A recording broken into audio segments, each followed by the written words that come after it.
അങ്ങയിൽ നിന്ന് സ്വീകരിക്കാൻ ഉതകുന്ന വല്ലതും എനിക്ക് തന്നാലും യാ റസൂലല്ലാ. ഞാൻ ദൈവദൂതനോട് ചോദിച്ചു, നീ നോമ്പെടുത്തുകൊള്ളുക, അതുപോലെ മറ്റൊന്നില്ല.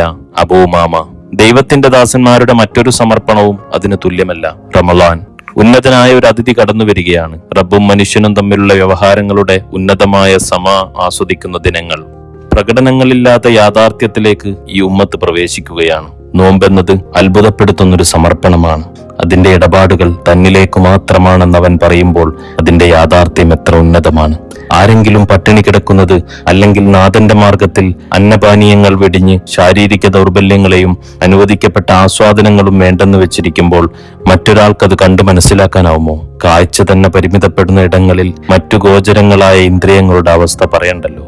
അതിന്റെ നന്മ നാഥനു മാത്രമേ അളക്കാനാവൂ എന്നതിലാണ് അതിന്റെ യാഥാർത്ഥ്യം.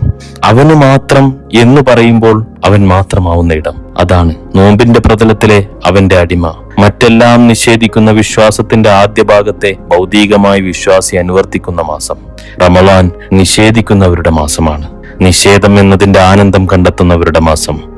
നിഷേധത്തിന്റെ ആസ്വാദനത്തിൽ ആനന്ദിക്കുന്നവരെ നിങ്ങളുടെ ദുആയിൽ എന്നെയും ഉൾപ്പെടുത്തുക.